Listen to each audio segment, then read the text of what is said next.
3 માર્ચે હોળિકા દહન છે અને ચંદ્રગ્રહણ છે.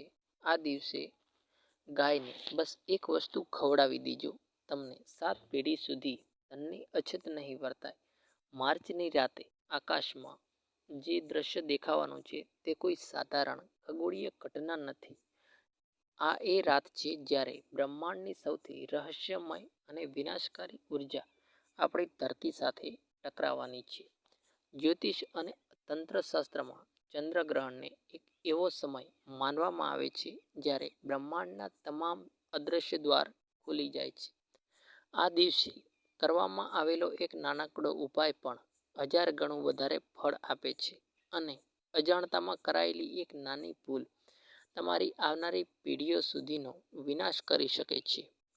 શું તમે ક્યારેય વિચાર્યું છે કે અમુક ઘર હંમેશા ધનથી ભરેલા રહે છે અને અમુક ઘરોમાં ગમે તેટલી મહેનત કરો તો પણ પૈસો ટકતો નથી? આનો સીધો સંબંધ આપણા કર્મો અને બ્રહ્માંડની આ રહસ્યમય ચાલ સાથે જોડાયેલો છે.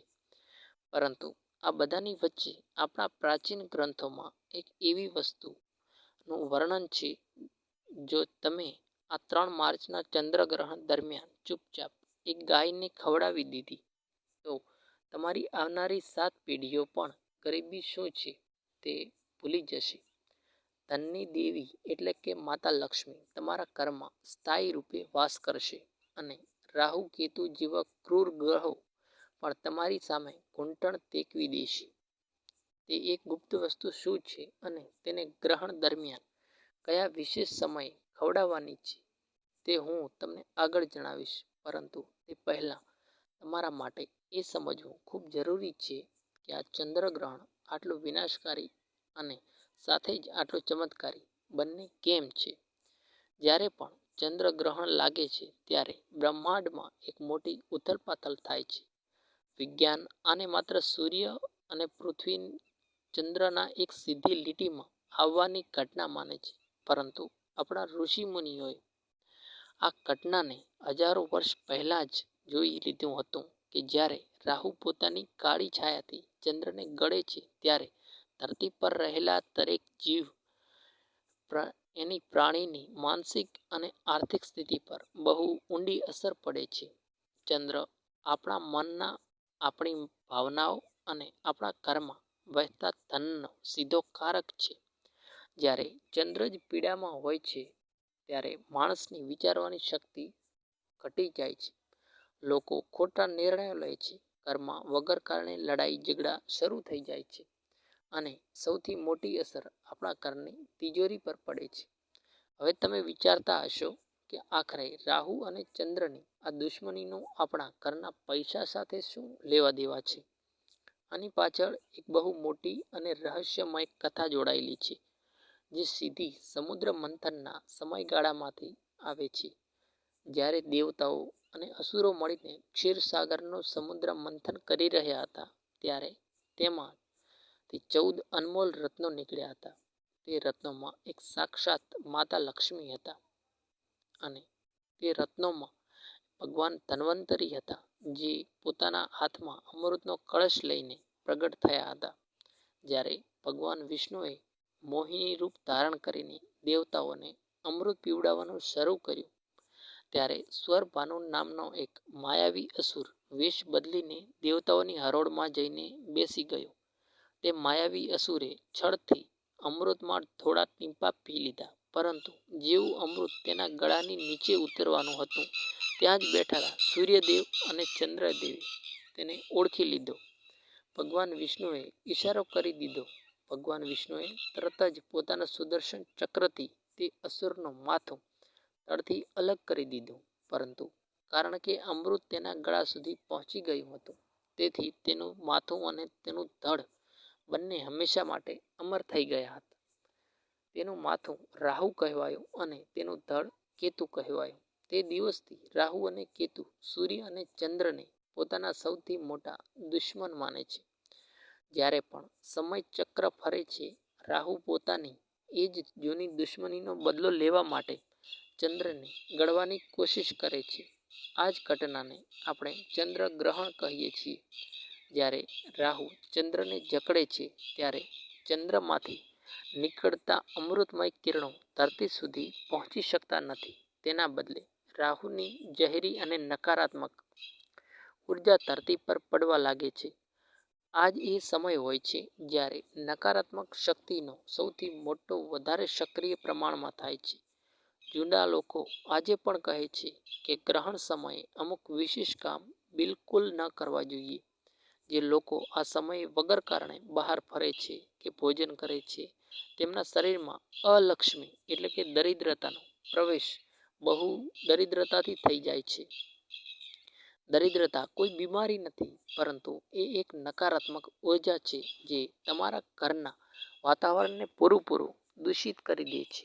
જ્યારે આ ઉર્જા ઘરમાં પ્રવેશ કરે છે ત્યારે સૌથી પહેલા તમારા ઘરની કોઈને કોઈ ઇલેક્ટ્રોનિક વસ્તુ બગડવા લાગે છે. ઘરની દિવાલોમાં ભેજ આવવા લાગે છે. પરિવારના સભ્યોમાં વગર કારણે કડવાશ વધવા લાગે છે અને પૈસા પાણીની જેમ બીમારી અને વ્યર્થના કામોમાં વહેવા લાગે છે. ઘણા લોકો પોતાની આખી જિંદગી એ સમજી નથી શકતા કે આખરે તેમની સાથે આવું બધું કેમ થઈ રહ્યું છે. તેઓ મહેનત કરે છે, રાત દિવસ એક કરે છે, પરંતુ તેમ છતાં તેમના માથેથી દેવાનો બોજ ઓછો થતો નથી. આ બધું એ જ નકારાત્મક ઉર્જાની રમત છે જે ક્યારેક કોઈ ગ્રહણ કાળમાં કે કોઈ અશુભ સમયમાં તેમના ઘરમાં પ્રવેશ કરી ગઈ હતી. તો શું આ વિનાશકારી ઉર્જાથી બચવાનો કોઈ રસ્તો નથી? શું આપણે રાહુની આ માયાવી પ્રભાવને રોકી શકતા નથી? આનો જવાબ આપણા શાસ્ત્રોમાં બહુ સ્પષ્ટ રીતે આપવામાં આવ્યો છે. જ્યારે પણ બ્રહ્માંડમાં કોઈ નકારાત્મક શક્તિ હાવી થાય છે ત્યારે તેનાથી બચવાનો સૌથી મોટો અને અચૂક ઉપાય આપણી ગૌ માતા પાસે હોય છે. સનાતન ધર્મમાં ગાયને માત્ર એક પશુ માનવામાં નથી આવ્યા, પરંતુ તેમને સાક્ષાત બ્રહ્માંડનું સ્વરૂપ માનવામાં આવ્યા છે. અથર્વવેદમાં સ્પષ્ટ લખ્યું છે કે ગૌ માતાના શરીરમાં 33 કોટી દેવી દેવતાઓનો વાસ હોય છે. તેમના શિંગડામાં બ્રહ્મા અને વિષ્ણુનો તેમજ મસ્તક પર ભગવાન શિવ બિરાજમાન છે. તેમની આંખોમાં સૂર્ય અને ચંદ્ર વસે છે અને તેમના ખૂરમાં નાગદેવતાનો વાસ હોય છે. ગૌ માતાની પીઠમાં સાક્ષાત પ્રભુનો વાસ હોય છે અને તેમના છાણમાં માતા લક્ષ્મી નિવાસ કરે છે. જ્યારે તમે ગૌ માતાના દર્શન કરો છો ત્યારે તમે એક સાથે આખા બ્રહ્માંડના દર્શન કરી થઈ જાય છે. હવે જરા ધ્યાનથી વિચારો, જ્યારે રાહુ ચંદ્રને ગળી રહ્યો હોય અને ચંદ્ર પીડામાં હોય એ સમયે ચંદ્રની ઉર્જા બહુ ક્ષીણ એટલે કે ઓછી થઈ જાય છે. પરંતુ ગૌમાતાની આંખોમાં આ સાક્ષાત ચંદ્રનો વાસ છે, જે ક્યારેય પણ રાહુના પ્રભાવમાં આવી શકતો નથી. ગૌમાતાની આભા એટલે કે શક્તિશાળી હોય છે. એ દુનિયાની કોઈ પણ નકારાત્મક ઉર્જા તેમની આસપાસ પણ ભટકી શકતી નથી. આ જ કારણ છે કે પ્રાચીન કાળમાં જ્યારે પણ ગ્રહણ લાગતું ત્યારે ઋષિમુનિઓ અને રાજા મહારાજાઓ સૌથી પહેલા ગૌશાળા તરફ દોડી જતા હતા. તેઓ ગૌમાતાની સેવા કરતા, કારણ કે તેઓ જાણતા હતા કે આ એક જ માત્ર એવું સુરક્ષા કવચ છે જે તેમને દરેક પ્રકારની વિપત્તિથી બચાવી શકે છે. ગ્રહણના સમયે જ્યારે રાહુનો પ્રભાવ ચરમસીમા પર હોય છે, એ સમયે જો ગૌ માતાને એક વિશેષ વસ્તુ ખવડાવી દેવામાં આવે તો બ્રહ્માંડની બધી જ સકારાત્મક ઉર્જા તમારા પક્ષમાં કામ કરવા લાગે છે. ગૌમાતાની અંદર રહેલા 33 કોટી દેવતાઓ તૃપ્ત થઈ જાય છે અને તમારા ઉપરની દરેક પ્રકારનો ગ્રહ દોષ, ભલે તે સાડાસાતી હોય, રૈયા હોય કે રાહુ કેતુની મહાદશા હોય, એ બધું જ શાંત થઈ જાય છે. હવે તમે જરૂર વિચારી રહ્યા હશો કે આખરે એ કઈ વસ્તુ છે જે આ 3 માર્ચના ગ્રહણના દિવસે ખવડાવવાની છે. આ કોઈ બહુ મોંઘી કે બજારમાંથી મળતી દુર્લભ જડીબુટ્ટી નથી. આ તમારા ઘરના રસોડામાં રહેલી કેટલીક અત્યંત સાધારણ પણ ચમત્કારિક વસ્તુઓનું એક વિશેષ મિશ્રણ છે, જેને ખાસ વિધિથી તૈયાર કરવામાં આવે છે. પરંતુ આ ઉપાય કરતા પહેલા એક મોટી અને કડક શરત છે, જેનું પાલન કરવું સૌથી વધુ જરૂરી છે. જો તમે આ શરત તોડી દીધી તો આ ઉપાય બિલકુલ પણ કામ નહીં કરે. એ શરત એ છે કે તમારે આ ઉપાય બિલકુલ ચૂપચાપ કરવાનો છે. ચૂપચાપનો અર્થ એ નથી કે જ્યારે તમે આ વિશેષ વસ્તુ બનાવી રહ્યા હો અને જ્યારે તમે તેને ગૌ માતાને ખવડાવવા જઈ રહ્યા હો ત્યારે તમારે કોઈની સાથે એક પણ શબ્દ બોલવાનો નથી. કોઈ તમને પાછળથી અવાજ ન આપે, કોઈ તમને એ ન પૂછે કે તમે શું કરી રહ્યા છો, તમે ક્યાં જઈ રહ્યા છો. તમારે એ વાતનું ખાલી ધ્યાન રાખવાનું છે. આ વિશિષ્ટ સમયે તેઓ તમને બિલકુલ પણ ન ટોકે. તંત્રશાસ્ત્રમાં મૌનનું બહુ મહત્વ છે. જ્યારે આપણે મૌન હોઈએ છીએ ત્યારે આપણી પૂરી ઉર્જા આપણા ઈરાદા અને આપણા સંકલ્પમાં સમાઈ જાય છે. જો આપણે બોલીએ છીએ તો આપણી ઉર્જા શબ્દોના માધ્યમથી બહાર વિખેરાઈ જાય છે અને ઉપાયનો પ્રભાવ બહુ ઓછો થઈ જાય છે. તેથી જ્યારે તમે આ ઉપાય કરો ત્યારે તમારું મૌન રહેવું એ સૌથી મોટી ચાવી છે. તો ચાલો હવે હું તમને એક ગુપ્ત વસ્તુ બનાવવાની પૂરી વિધિ જણાવું છું. તમારે ચંદ્રગ્રહણ શરૂ થતાં પહેલાં જ જ્યારે સૂતક કાળ ચાલતો હોય અથવા સૂતક લાગતો પહેલાંનો સમય, ત્યારે તમારા ઘરના રસોડામાં જવાનું છે. રસોડામાં જતાં પહેલાં પોતાના હાથ પગ સારી રીતે ધોઈ લો અને મનમાં માતા લક્ષ્મી અને ગૌ માતાનું સ્મરણ કરો. હવે તમારે એક કટોરીમાં થોડો ઘઉંનો લોટ લેવાનો છે. ઘઉંને સૂર્યનું પ્રતીક માનવામાં આવે છે. સૂર્ય આ બધા બ્રહ્માંડમાં ઉર્જા અને જીવનનો સૌથી મોટો સ્ત્રોત છે. ત્યારબાદ તમારે આ લોટમાં થોડો ગોળ ઉમેરવાનો છે. ગોળ મંગળ અને સૂર્યનું બંનેનું પ્રતિનિધિત્વ કરે છે. તમારા જીવનમાં સાહસ, શક્તિ અને જમીન જાયદાદ સાથે જોડાયેલો લાભ લાવે છે. ત્યારબાદ જે ત્રીજી અને સૌથી રહસ્યમય વસ્તુ તમારા આમાં ઉમેરવાની છે તે છે કાળા તલ. કાળા તલ સીધી રીતે શનિદેવ અને રાહુ કેતુ સાથે જોડાયેલા હોય છે. ગ્રહણના સમયે રાહુના અશુભ પ્રભાવને શાંત કરવા માટે કાળા તલથી મોટું કોઈ અસ્ત્ર નથી. કાળા તલ તમારા પાછલા જન્મોના તે તમામ ખરાબ કર્મોને શોષી લે છે, જેના કારણે તમારા જીવનમાં આજે દરિદ્રતા અને મુશ્કેલીઓ આવી રહી છે. તમારે એ લોટ અને ગોળના મિશ્રણમાં એક મુઠ્ઠી કાળા તલ નાખવાના છે. હવે આમાં તમારે શુદ્ધ દેશી ઘી ઉમેરવાનું છે, જે માતા લક્ષ્મી અને શુક્ર ગ્રહનું પ્રતીક છે, જે જીવનમાં ઐશ્વર્ય, વિલાસિતા અને સુખ સમૃદ્ધિ લાવે છે. હવે આ બધી વસ્તુઓને થોડું પાણી નાખીને ગૂંથી લો અને તેનો એક મોટો લુવો એટલે કે પેંડો બનાવી લો. આ લુવો કોઈ સાધારણ લુવો નથી. આ તમારા જીવનની બધી સમસ્યાઓનો, તમારા બધા દેવ અને તમારી બધી દરિદ્રતાને એક પ્રતીક બની ચૂક્યો છે. જે હવે સૌથી મહત્વની વાત, આ લુવાની બરાબર વચ્ચે તમારે એક આખું લવિંગ છુપાવવાનું છે. લવિંગનું આખું ફૂલ હોવું જોઈએ. એ ક્યાંયથી પણ તૂટેલું ન હોવું જોઈએ. તંત્રશાસ્ત્રમાં લવિંગને કોઈ પણ ઉર્જાને બાંધવા એટલે કે લોક કરવા માટે વાપરવામાં આવે છે. જ્યારે તમે આ લુવાની અંદર લવિંગને દબાવો છો ત્યારે તમે અસલમાં તમારા ઘરની બધી નકારાત્મક ઉર્જા, બધા કષ્ટો અને રાહુની ખરાબ નજરને તે લુવાની અંદર કેદ કરી રહ્યા છો. હવે તમારા આ ચમત્કારિક લુવો પૂરી રીતે તૈયાર છે. તેને એક સાફ પ્લેટમાં રાખો. જ્યારે ચંદ્રગ્રહણ તેની ચરમસીમા પર હોય અથવા જ્યારે ગ્રહણનો મોક્ષ થઈ રહ્યો હોય એટલે કે ગ્રહણ પૂરું થઈ રહ્યું હોય ત્યારે તમારે કોઈની પણ સાથે બોલ્યા વગર ચૂપચાપ તમારા ઘરેથી બહાર નીકળવાનો છે. તમારે એવી ગૌ માતાને શોધવાની છે જે શાંત સ્વભાવની હોય અથવા તો તે સફેદ રંગની હોય, જેનો રંગ સફેદ હોય. જો એવી ગાય ન મળે તો જે પણ ગૌ માતા તમને દેખાય તમે તેમની પાસે જઈ શકો છો. ગૌ માતા પાસે જઈને તમારે સૌથી પહેલાં તમારા મનમાં તેમને પ્રાર્થના કરવાની છે. તમારે બોલવાનું કંઈ જ નથી, માત્ર તમારા મનમાં કહેવાનું છે, હે ગૌ માતા, હે સુરભી, હે કામધેનુ, મારા અને મારા પરિવાર દ્વારા આ જન્મ કે પાછલા કોઈ જન્મમાં કોઈ ભૂલચૂક અથવા કોઈ પાપ થયા હોય તો તેને ક્ષમા કરો. મારા ઘરમાં જે પણ દરિદ્રતા છે, જે પણ આર્થિક તંગી છે, તેને તમારા શ્રી ચરણોમાં સ્થાન આપીને હંમેશા માટે નષ્ટ કરી દો. રાહુ અને કેતુની જે પણ ખરાબ છાયા મારા પરિવાર પર પડી છે તેને તમારી દિવ્ય દ્રષ્ટિથી ભસ્મ કરી દો.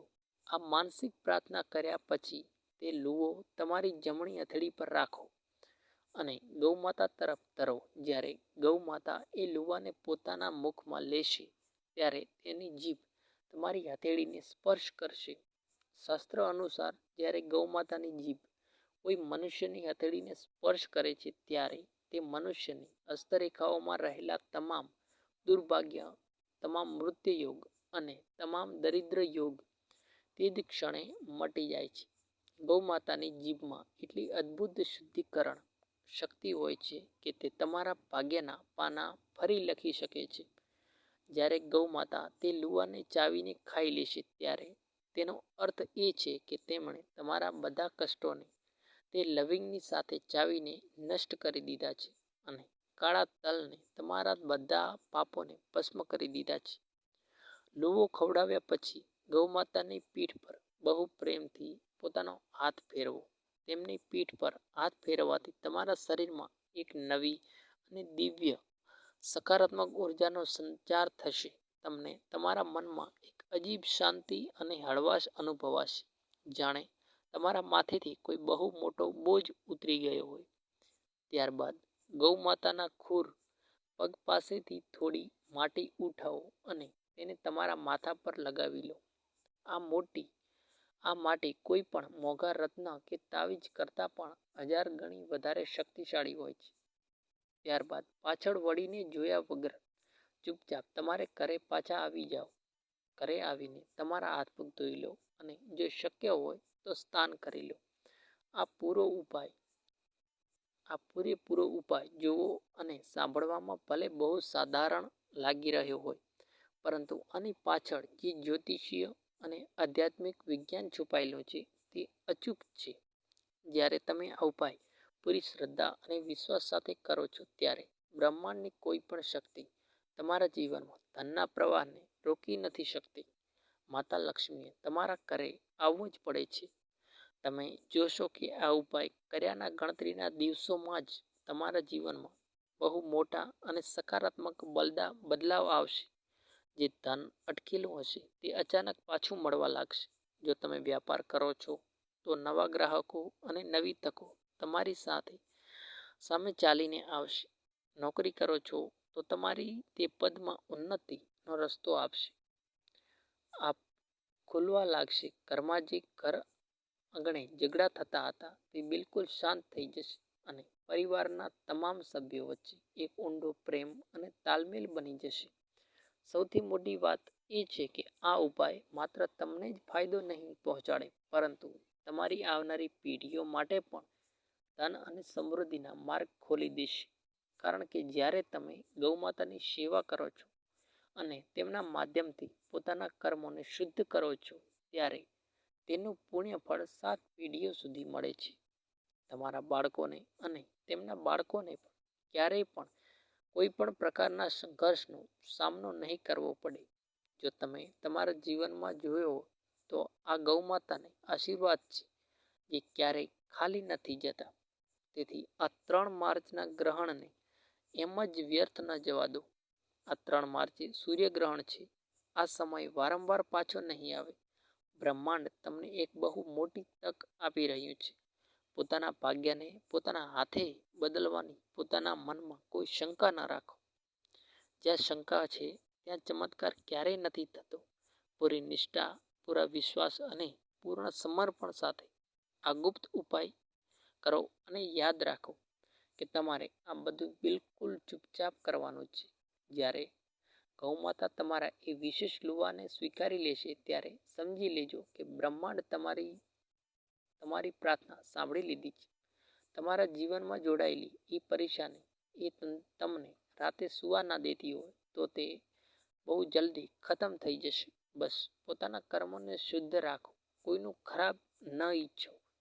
અને જ્યારે પણ મોકો મળે ત્યારે અબોલ જાનવરની મદદ જરૂર કરો, કારણ કે ઈશ્વર દરેક જગ્યાએ હાજર છે અને તે અવારનવાર આ અબોલ જીવોના રૂપમાં આપણી પરીક્ષા લેવા આવે છે.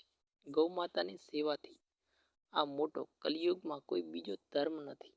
આ ગ્રહણ કાળમાં પોતાના મનને શાંત રાખો, ક્રોધથી બચો, કોઈની સાથે વિવાદ ન કરો અને જેટલું થઈ શકે તેટલું પોતાના ઈષ્ટદેવના મંત્રોનો માનસિક જાપ કરતા રહો. ગ્રહણના સમયે ડરવાનો નહીં, પણ પોતાને આધ્યાત્મિક રીતે મજબૂત કરવાનો સમય છે.